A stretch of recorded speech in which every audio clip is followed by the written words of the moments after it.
جو political parties ہیں وہ الیکشن کے میدان میں موجود ہوں گی، اور اس وقت پیپلز پارٹی اگر نمبر 2 پہ آتی ہے پنجاب کے میجورٹی حلقوں میں، یا نمبر 1 پہ آتی ہے، تو پھر یہ کہا جا سکتا ہے کہ پنجاب کے اندر پیپلز پارٹی ریوائیو ہو رہی ہے. کیونکہ جب پی ٹی آئی پنجاب کے اندر سر اٹھا رہی تھی، پروان چڑھ رہی تھی، تو اس وقت پیپلز پارٹی کی قیادت یہ سوچ رہی تھی کہ پی ٹی آئی مجموعی طور پر نون لیگ کا جو ووٹ ہے وہ کاٹے گی، اور پیپلز پارٹی اپنا جو ان کا 25-30 ہزار کا ووٹ بینک ہے ہر حلقوں کے اندر وہ متاثر نہیں ہوگا، اور اگر پیپلز پارٹی تھوڑا سا زیادہ بہتر پرفارم کرے گی تو ان الیکشنز کے اندر کامیابی حاصل کر لے گی. لیکن ہوا اس کے بالکل برعکس. پی ٹی آئی نے نون لیگ کا کیا ووٹ کاٹنا تھا، پی ٹی آئی نے پوری پیپلز پارٹی پنجاب کی مختلف سطحوں کے اوپر جو تنظیم ہے اسی کا صفایا پھیر دیا، اور اچھا خاصا ڈنٹ ڈال دیا پیپلز پارٹی کو، اور پیپلز پارٹی ابھی تک اس ساری صورتحال سے دیوار کے ساتھ لگی ہوئی ہے. اب پیپلز پارٹی کے لیے جو آپشن ہے پنجاب کے اندر وہ بہت زیادہ حد تک محدود ہیں، لیکن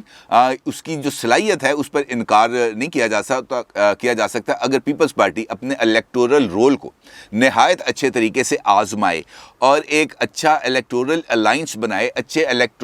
جو الیکٹیبلز ہیں ان کو اپنی پارٹی کے اندر لے کے آئے، تو پیپلز پارٹی پنجاب کے اندر کچھ پرفارمنس کا مظاہرہ کر سکتی ہے. لیکن اس کے لیے پیپلز پارٹی کے پاس گراؤنڈ کے اوپر بہت بڑی تعداد کے اندر ایک ایسی سپورٹ کا ہونا موجود ہے، ضروری ہے، جس کو وہ روڈز پر لا کر، گراؤنڈز پہ لا کر، جلسوں میں لا کر اپنی جو اکثریت ہے، اپنی جو سپورٹ ہے اس کو ثابت کر سکے. اور دیکھا یہ گیا ہے کہ ماضی کے اندر بھی پیپلز پارٹی پنجاب کے اندر، اور خاص طور پر بڑے شہر جیسے لاہور ہے، اس کے اندر کوئی بڑا عوامی اجتماع اکیلے سنگل ہینڈڈلی وہ نہیں کر سکی. اب یہ بات تو درست ہے کہ پیپلز پارٹی کا جو ووٹ بینک ہے وہ تقسیم ہوا اور وہ گیا پی ٹی آئی کے اندر، اور نہ صرف پی ٹی آئی کے اندر گیا بلکہ ان کی جو مقامی تنظیم تھی وہ بھی چلی گئی پی ٹی آئی کے اندر. اب چونکہ پی ٹی آئی کی پرفارمنس ہے اس کے اوپر ایک بہت بڑا سوالیہ نشان ہے، اور اس پرفارمنس کو دیکھتے ہوئے اگر پیپلز پارٹی یہ امید کرتی ہے کہ جو لوگ اس سے ٹوٹے تھے وہ واپس آ جائیں گے، تو یہ امید رکھنا پیپلز پارٹی کے لیے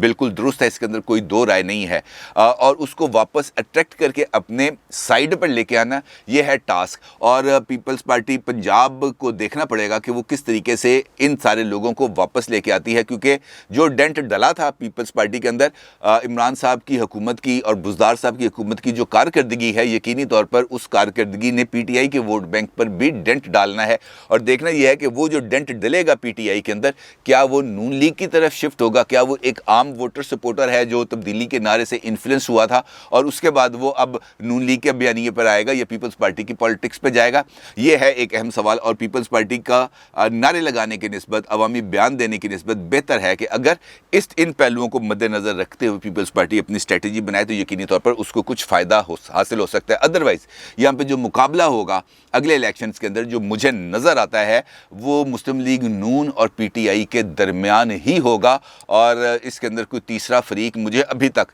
نظر نہیں آ رہا. باقی جب سیاسی میدان سجے گا تو گھوڑے آئیں گے، تب پتہ چلے گا کہ اس گھوڑے کے اندر کتنی طاقت ہے، اس ساری صورتحال کا اندازہ ہو جائے گا. تو جناب عمران خان صاحب کے خلاف کارروائی ہونے جا رہی ہے الیکشن کمیشن آف پاکستان کی طرف سے. ایک نوٹیفیکیشن ہے جو اس وقت آپ کی اسکرین کے اوپر نظر آ رہا ہے، اور یہ نوٹیفیکیشن جاری کیا ہے الیکشن کمیشن آف پاکستان نے، اور اس نوٹیفیکیشن کے اندر پابندی لگائی گئی ہے عمران خان صاحب پر کہ وہ پشاور کا دورہ نہیں کریں گے، کیونکہ پشاور کے اندر جو بلدیاتی انتخابات ہیں ان کے نہ صرف شیڈول کا اعلان ہو چکا ہے بلکہ وہاں پر بلدیاتی انتخابات بھی منعقد ہوتے جا رہے ہیں. لہٰذا جو الیکشن کے قواعد ہیں اس کے تحت جو بھی وزیر اعظم ہے، صدر ہے، گورنر ہے، چیف منسٹر ہے، وزیر ہے، مشیر ہے، معاون خصوصی ہے، یا کوئی بھی ایک ایسا شخص جس کے پاس کوئی عوامی عہدہ موجود ہے، ایم پی اے، ایم این اے ہے، وہ اس حلقے کے اندر نہیں جا سکتے جہاں پر انتخابی عمل جاری ہو. یعنی شیڈول کا جو اناؤنسمنٹ ہے وہ ہو چکی ہو، کاغذات والا عمل جو ہے وہ جاری ہو، اور اس کے بعد پولنگ کا عمل ہونا ہو، تو ایسی صورتحال میں ان حلقوں کے اندر ایسے کسی بھی حکومتی شخصیت کا جانا منع ہے. الیکشن کمیشن کو یہ اطلاع ملی، اور الیکشن کمیشن نے یہ نوٹیفیکیشن جو اس وقت آپ کی اسکرین پر نظر آ رہا ہے جس پر لکھا ہوا ہے Mr Imran Khan Niazi honourable prime minister of Pakistan, prime minister house Islamabad, اور سبجیکٹ ہے اس کے implementation of code of conduct issue by the election commission of Pakistan for the conduct of local government elections phase 1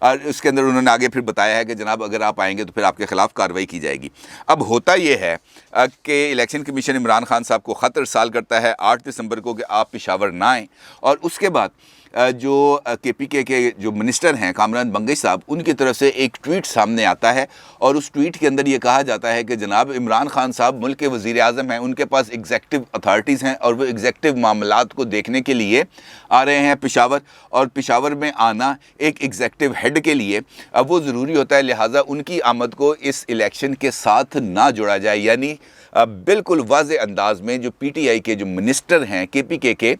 وہ الیکشن کمیشن کو کہتے ہیں کہ جناب آپ کے احکامات پر کسی صورت عمل نہیں کیا جائے گا۔ اس کے بعد وزیر اعظم کے معاون خصوصی برائے سیاسی امور جناب ڈاکٹر شہباز گل صاحب کا بھی ایک اعلان سامنے آتا ہے، جس کے اندر وہ یہی لب و لہجہ استعمال کرتے ہیں، اور وہ یہ کہتے ہیں کہ جناب عمران خان صاحب پر وہاں پر جانے پر کسی قسم کی کوئی ممانعت نہیں ہے، اور عمران خان صاحب شیڈول کے مطابق پشاور کا دورہ بھی کریں گے اور وہاں پر جائیں گے، اور وہاں پر جو ہے گورنر ہاؤس اور چیف منسٹر ہاؤس، وہاں پر جو بھی تقریبات ہیں ان کو ہیڈ بھی کریں گے، اور جو انتظامی معاملات ہیں اس کا جائزہ بھی لیں گے۔ اور اس کے بعد ہوتا یہ ہے کہ عمران خان صاحب ہونا تو یہ چاہیے تھا کہ وہ الیکشن کمیشن آف پاکستان کی طرف سے جاری کردہ نوٹیفیکیشن پر لیٹر اینڈ اسپرٹ میں عمل کرتے ہوئے اس بات کا ثبوت دیتے ہیں کہ وہ آئینی اداروں کا نہ صرف احترام کرتے ہیں بلکہ ان کی طرف سے جاری کردہ جو حکم ہے اس کو بھی تسلیم کرتے ہیں، لیکن یہاں پر عمران خان صاحب نے الیکشن کمیشن کے احکامات کو نظر انداز کرتے ہوئے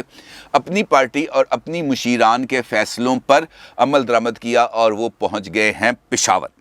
اور وہاں پر انہوں نے اہم کرنے ہیں اجلاس، اور اہم کرنی ہے ملاقاتیں انہوں نے کی گورنر صاحب کے ساتھ بھی ہیں، کیبنٹ اراکین کے ساتھ بھی ہیں، چیف منسٹر کے پی کے ساتھ بھی ہیں، اور اس کے ساتھ ساتھ انہوں نے ایک اہم انیشیٹو کا اعلان بھی کرنا ہے پشاور کے اندر، اور وہ ہے پاکستان کارڈ انیشیٹو۔ اب یہ جس طرح انہوں نے ہیلتھ کارڈ جاری کیے تھے، انصاف کارڈ جاری کیے تھے، اسی طریقے سے یہ والے جو کارڈ ہیں یہ انہوں نے وہاں پہ جاری کرنے ہیں، لیکن اس کا اجرا بنیادی طور پر الیکشن کمیشن آف پاکستان کے احکامات کی صریحاً خلاف ورزی ہے، کیونکہ جن حلقوں کے اندر الیکشن ہو رہا ہو وہاں پر کسی بھی قسم کی ایسی جو سرگرمی ہے وہ نہیں کی جا سکتی، اور نہ ہی ایسے کسی انیشیٹو کو اناؤنس کیا جا سکتا ہے، کیونکہ اس سے بادی نظر کے اندر یہ تاثر جاتا ہے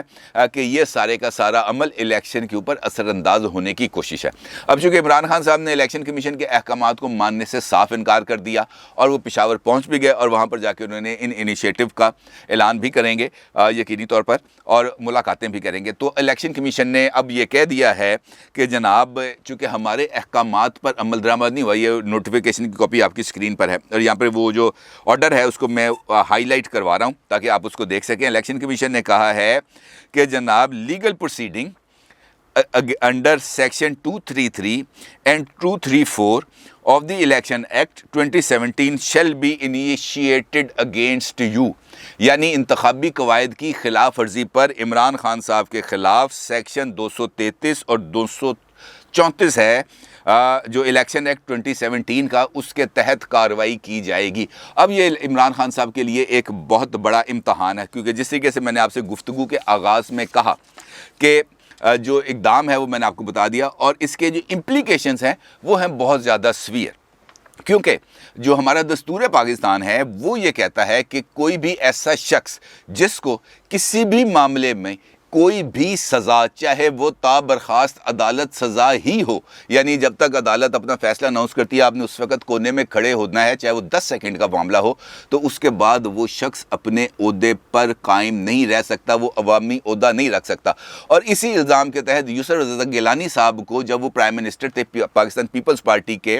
اور اس وقت ان کو سپریم کورٹ آف پاکستان کے اندر تا برخاست عدالت سزا دی گئی تھی، اور اس سزا کا دورانیہ تھا 32 سیکنڈ۔ 32 سیکنڈ کی جو یہ سزا تھی، اس کا نتیجہ یہ نکلا کہ یوسف رضا گیلانی صاحب کو اپنا وزارت عظمیٰ نہ صرف چھوڑنا پڑی بلکہ ان کے اوپر جو نااہلی ہے اس کو بھی نافذ کیا گیا اور وہ 7 سال تک الیکشن لڑنے کے لیے 5 سال تک الیکشن لڑنے کے لیے نااہل ہو گئے۔ اب اگر الیکشن کمیشن آف پاکستان کی چونکہ یہ احکامات ہیں ان کی صریحاً خلاف ورزی کی ہے وزیر اعظم آفس نے اور خود پرائم منسٹر آف پاکستان نے، اور اگر الیکشن کمیشن آف پاکستان یہ جو دفعات میں نے آپ کو بتائی ہیں سیکشن 233 اور سیکشن 234